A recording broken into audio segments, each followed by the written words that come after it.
நமச்சிவாயம். ஜெய் வராகி.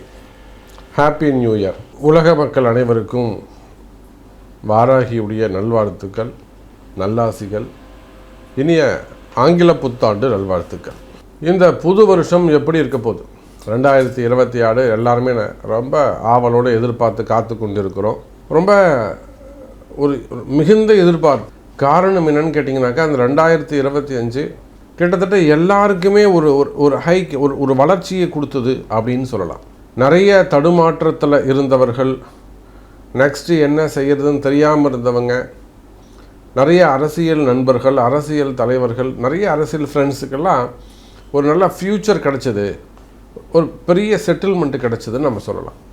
ஒரு நல்ல இடத்துல போய் அவங்க செட்டில் ஆகிட்டாங்க அப்படி கூட நம்ம சொல்லலாம். அப்போ அதை போல் இந்த 2025 எனக்கு தெரிஞ்சு ஒரு 80% உலகம் முழுவதும் வாழக்கூடிய அன்பு பக்தர்களுக்கு சிறப்பாகவே இருந்தது, நல்லாவே இருந்தது, எந்த குறையுமே இல்லை. மேபி ஒரு 20% மட்டும் அங்கொன்றும் இங்கொன்றுமாக சில கஷ்ட நஷ்டங்கள் இருந்திருக்கலாம். ஒரு 20% மட்டும் அங்கொன்றும் இங்கொன்றுமாக சில கஷ்டங்கள் இருந்திருக்கலாம். மேபி மெயினாக ஜாப் ரிலேட்டடாக வரக்கூடிய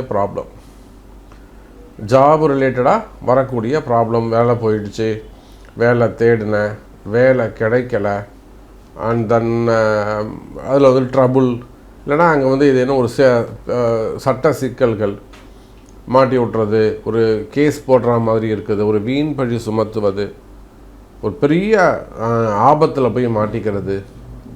இப்போ அவங்க அந்த ஊரில் வெளிநாட்டில் கேஸ் போடுற மாதிரி அரெஸ்ட் பண்ணிட்டாங்கன்னா ஒன்றுமே பண்ண முடியாது. இந்த மாதிரி ஜாப் ரிலேட்டடாக அல்லது ஒரு ஃபேமிலி ரிலேட்டடாக அண்ட் தென் பிஸ்னஸ் ரிலேட்டடாக நிறைய அன்பர்களுக்கு இந்த பிஸ்னஸ் ரிலேட்டடாக ஒரு கிட்னஸ், ஒரு பயம் இருந்து கொண்டே இருக்கிறது.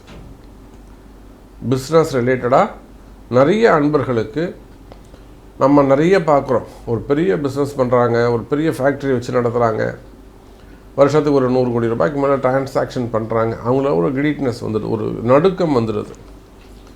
ஆர்டர்ஸ் குறையுது, லேபர்ஸ் சரி இருக்க மாட்டேங்கிறாங்க, இல்லைனா ஆர்டர்ஸ் இருக்குது லேபர்ஸ் இல்லை, லேபர்ஸ் இருந்தால் ஆர்டர் இல்லை, ரெண்டுமே ஈக்குவலாக இருந்தாக்கா வெளியில் பேமெண்ட் வர மாட்டேங்குது. ஸோ இது மாதிரியான எக்ஸ்போர்ட்டு ரிஜெக்ஷன் வர்றது, இதெல்லாம் பெரிய சவாலாக இருக்குது. அப்போ எனக்கு தெரிந்த ஒரு 80% பீப்புள்ஸ், பிஸ்னஸ் செக்டராகட்டும், இல்லை ஜாப் செக்டராகட்டும், ஃபேமிலி செக்டரு, சினிமா துறையில் அரசியல் நண்பர்கள், எனக்கு நிறைய அரசியல் நண்பர்கள் இருக்கிறார்கள், ஃப்ரெண்ட்ஸ் நிறைய பேர் இருக்காங்க. இப்போது ரன்னிங்கில் இருக்கக்கூடிய நிறைய அரசியல் நண்பர்கள் நம்ம தமிழ்நாடு மட்டும் அல்லாது கர்நாடகா, பெங்களூர் ஆகட்டும், இல்லை ஆந்திர பிரதேஷ் ஆகட்டும், தெலுங்கானா ஆகட்டும், நம்ம இடத்துல வாராகி இடத்துல வராத அரசியல் தலைவர்களே இல்லை. அப்போ அனைவருக்குமே 2025 ஒரு மிக சிறப்பாகவே எதிர்பார்ப்போடு அமைந்தது. ஒரு 20% அன்பர்களுக்கு மட்டும்தான் சில கஷ்ட நஷ்டங்கள் இருந்தது. அப்போது 2026 பிறக்க போகுது. 2026 இது எப்படி இருக்க போகுது? இதில் மெயினாக 3 சப்ஜெக்ட். ஒன்று சனி பெயர்ச்சி, இன்னொன்று குரு பெயர்ச்சி, இன்னொன்று ராகு கேது பெயர்ச்சி. 3 பெயர்ச்சிகளை இந்த புது வருஷம் உள்ளடக்கி உள்ளது. அப்போ சனி பெயர்ச்சின்னு வந்துட்டுனாக்கா, கும்பராசிக்கு பாத சனி, ஜன்மராசி மீன ராசிக்கு ஜன்ம சனி, மேஷ ராசிக்கு சனி 7.5 சனி ஆரம்பம். இது திருநள்ளாறு சனி பெயர்ச்சி, இது நிச்சயம் நடக்கும், ஜெயிக்கும். குரு பகவான் குரு பெயர்ச்சி வந்ததுன்னா, குரு கடகத்தில் உச்சம் பெற்று விளங்கப் போகிறார். குரு சனி தொடர்பு, நிறைய அரசியல் ஆதாயங்கள், நிறைய அன்பர்களுக்கு அது ஒரு கோடீஸ்வர யோகத்தை தரப்போகுது. அதே போல் ராகு கேது பெயர்ச்சி, மகரத்தில் ராகு, எங்கே கடகத்தில் கேது. இப்போ இந்த 3 பெயர்ச்சிகளை உள்ளடக்கியது தான், ஸோ இந்த 4 பிளானட்டை உள்ளடக்கியது தான் இந்த 2026 எப்படி இருக்க போகுது. அப்படி ஒரு காம்போ மாதிரி 12 ராசிக்கும் தனித்தனியாக நம்ம பார்க்க போகிறோம். வாருங்கள், புத்தாண்டு ராசி பலன் உங்கள் ராசிக்கு எப்படி இருக்குன்னு. அன்பார்ந்த துலாம் ராசி அன்பர்களே, துலாம் ராசி என்பர்களே, அற்புதமான கால நேரம் 2026. எனக்கு தெரிஞ்சு 2025 துலாம் ராசிக்கு சிறப்பாகவே அமைந்தது. துலாம் ராசிக்கு சிறப்பாகவே அமைந்தது. அதை விட இந்த முறை 2026 உங்களுடைய கனவுகள் நிறைவேறும். உங்களுடைய கலர்ஃபுல் ட்ரீம்ஸ் எதுவோ, துலாம் ராசி என்பர்களே, குறிப்பாக விசாகம் நட்சத்திரம், சுவாதி நட்சத்திரம், சுவாதியும் விசாகமும் கொடிகட்டி பறக்க போகுது. நீங்கள் நினச்ச மாதிரி உங்கள் வாழ்க்கை அமைய போகுது. என்னெல்லாம் மனசில் நீங்கள் எதிர்கால கனவுகள் உங்களிடம் உள்ளதோ, அந்த எதிர்கால கனவுகள் நிறைவேறப் போகுது. நான் இப்படி வரணும் சாமி, நான் அப்படி வரணும், எனக்கு அந்த போஸ்டிங் கிடைக்கணும், எனக்கு அந்த பதவி கிடைக்கணும், நான் ஜெயிக்கணும், நல்ல வருமானம் வரணும், குடும்ப பிரச்சனை சரியாகணும், தொழில் சிறப்பாக இருக்கணும், நல்ல தொழில் அமையணும், மெயினாக எனக்கு பணங்காசு கிடைக்கணும், காசு பணம் கையில் இருக்கணும், ஒரு பெரிய அதிர்ஷ்டம் ஏற்படணும். இதை போல உங்கள் கனவுகள் எதுவாக இருந்தாலும் கவலை வேண்டாம் துலாம் ராசி அன்பர்களே, நினைத்த வாழ்க்கை கிடைக்கும். அதுக்கெல்லாம் வழி இருக்குது, வழிபாடுகள் இருக்குது. அந்த வழிபாடுகளை அறிந்து செய்வீர்களே ஆனால் உங்கள் பிறப்பு ஜாதகம் பேசும். இந்த ரகசியம் பூரா உங்கள் பிறப்பு ஜாதகத்தில் தான் இருக்குது. அதை அறிந்து செய்வீர்களே ஆனால் 2026 ஒரு நல்ல வருடமாக துலாம் ராசிக்கு அமையப்போகுது. ராசிக்கு 6ஆம் இடத்தில் இருக்கக்கூடிய சனி பகவான், 6ல் சனி மறைவு. சனி பகவான் 6, 8 போயிட்டாரு, பிரயோஜனம் இல்லை, அவரால் எந்த பாதிப்பும் இல்லை, வருஷம் முழுவதும் நீங்கள் ஃப்ரீயாக இருக்கலாம். கடகத்துக்கு குரு பகவான் வந்துட்டார்னா 4, 10 குரு அமைந்து விடுவார். 10ஆம் இடத்துல குரு, உச்சம் பெற்ற குரு. துலாம் ராசிக்கு நல்லது நடக்கும்னு நாம் எப்படி சொல்கிறோம்? பாவஸ்தானமாக இருக்கக்கூடிய கர்மஸ்தானத்தில் 10ஆம் இடத்துல குரு உச்சம் பெறுகிறார். 6ஆம் இடத்துல இருந்து சனி பகவான் குருவை தொடர்பு கொள்கிறார். சார், இந்த சனி குரு தொடர்பு ஒரு மிகப்பெரிய கோடீஸ்வர யோகம். எழுதி வச்சுக்கோங்க. துலாம் ராசியில் இருக்கக்கூடிய அரசியல் நண்பர்களே, அரசியல் தலைவர்களே, எனக்கு தெரியும்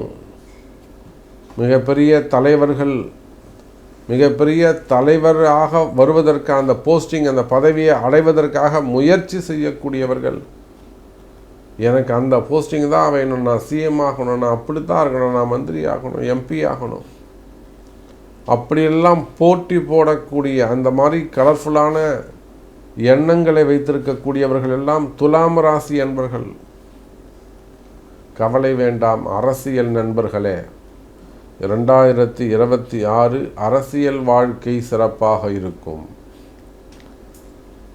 இந்த துலாம் ராசிக்காரங்க தான் 2026 அரசியலை தீர்மானிக்கக்கூடியவர்கள். மற்றவர்களுடைய வெற்றியை உறுதிப்படுத்தக்கூடியவர்கள், தீர்மானிக்கக்கூடிய இடத்தில் துலாம் ராசி அன்பர்கள் இருக்கிறார்கள். கவலை வேண்டாம் துலாம் ராசியை சார்ந்த அரசியல் நண்பர்களே. அப்போ உங்களுக்கு ஒரு நல்ல வழிகாட்டுதல் இருக்கணும். இவ்வளோதான் விஷயம். உங்களுக்கு ஒரு நல்ல வழிகாட்டுதல், ஒரு நல்ல குரு உங்களுக்கு இருப்பாரே ஆனால், தேர்ந்தெடுப்பீர்களே ஆனால், ஒரு நல்ல குருவை நீங்கள் இன்னும் இது நாள் வரையிலேயே உங்களால் ஜெயிக்க முடியல. காரணம், உங்களுக்கு ஒரு நல்ல குரு அமையலை, நீங்கள் ஏற்றுக்கலை. அப்போ இனிமேலாவது நீங்கள் அதை புரிஞ்சுக்கணும். எனக்குன்னு ஒரு குரு, நான் அவர் சொல்கிறார், என்ன சொல்கிறாரோ நான் அதுதான் செய்வேன், ஸ்டெப் பை ஸ்டெப்பாக கூட நம்ம முன்னுக்கு போகலாம் அப்படின்னு சொல்லிட்டு குருவை ஏற்றுக்கொள்வீர்களே ஆனால் வெற்றி உறுதி. கவலை வேண்டாம் துலாம் ராசி அன்பர்களே. அப்போ இதே போலத்தான் பிஸ்னஸ், தொழில் அமைப்புகள், எத்தனையோ தொழில் செய்யக்கூடியவங்க, துலாம் ராசி என்பர்கள் இருக்கக்கூடிய எத்தனையோ தொழில் செய்யக்கூடியவர்கள், தொழில் அமைப்புகள் சிறப்பானதாக இருக்கும். தொழிலில் இருக்கக்கூடிய கஷ்ட நஷ்டங்கள், கடன் சுமைகளாக இருக்கலாம், கடன் பிரச்சனைகளாக இருக்கலாம். எவ்வளவோ பிஸ்னஸ் இருக்குது.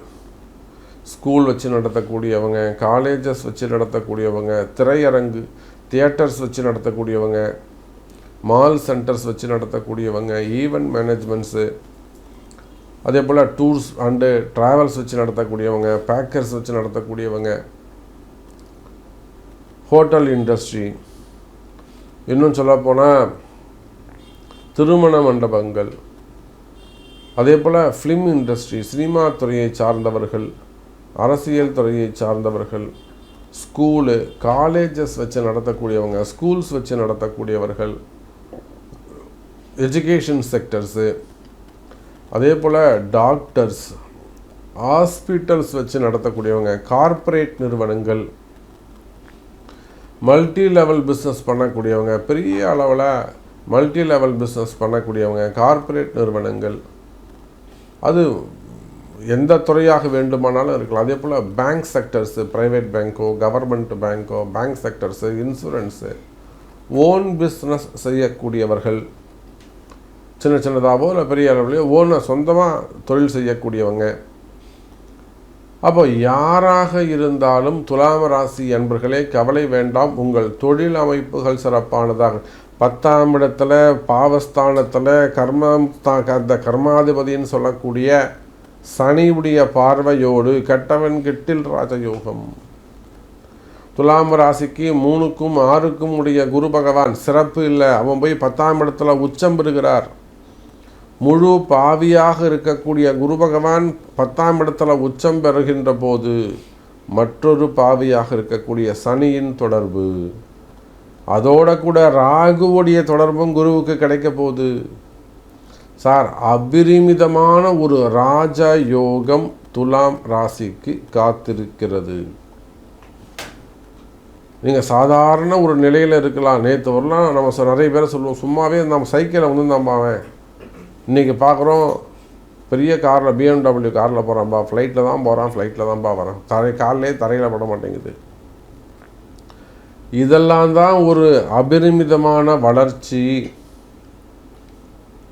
அப்போ துலாம் ராசி அன்பர்களே, இந்த 2026 உங்களுக்கு அபரிமிதமான வளர்ச்சியை தரப்போகுது. வேலை செய்கிற இடத்துல வேலையில் இருக்கக்கூடிய பிரச்சனைகள், எதிரிகளால் வரக்கூடிய பிரச்சனைகள், எதிரிகளுடைய சூழ்ச்சிகள், அவன் என்னதான் உங்களுக்கு சூழ்ச்சி பண்ணாலும் சரிதான், எளிமையாக நீங்கள் புரிஞ்சுப்பீங்க அவன் சூழ்ச்சி பண்ணுறான் அப்படிங்கிறத.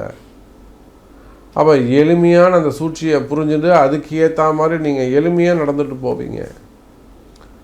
அப்போ வேலை செய்கிற இடத்துல வரக்கூடிய பிரச்சனைகள் இதையெல்லாம் கூட உங்களுக்கு சரியாகும். கவலை வேண்டாம் எனதருமை துலாம் ராசி அன்பர்களே. வேலை சிறப்பானதாக இருக்கும், வேலையில் நல்ல முன்னேற்றங்கள் இருக்கும், வருமானங்கள் இருக்கும். இன்னும் சொல்லப்போனால் எனதருமை துலாம் ராசி அன்பர்களே, பல நாள் கஷ்டங்கள், விடை தெரியாத கஷ்டங்கள், இது எப்படி தான் போகும், இதுக்கு என்ன முடிவு, அது வம்பு வழக்காக இருக்கலாம், கோர்ட்டு கேஸாக இருக்கலாம், என்கொயரிகளாக இருக்கலாம், டிபார்ட்மெண்ட் வைஸ் நடக்கக்கூடிய என்கொயரிகளாக இருக்கலாம், வேலை சம்மந்தப்பட்டதாக இருக்கலாம், குடும்பம் சம்மந்தப்பட்டதாக இருக்கலாம், உறவு முறைகள், நல்ல பழக்க வழக்கங்களை சம்மந்தப்பட்டதாக இருக்கலாம். இவையெல்லாம் கூட வெற்றி நிச்சயம். கவலை வேண்டாம் துலாம் ராசி அன்பர்களே.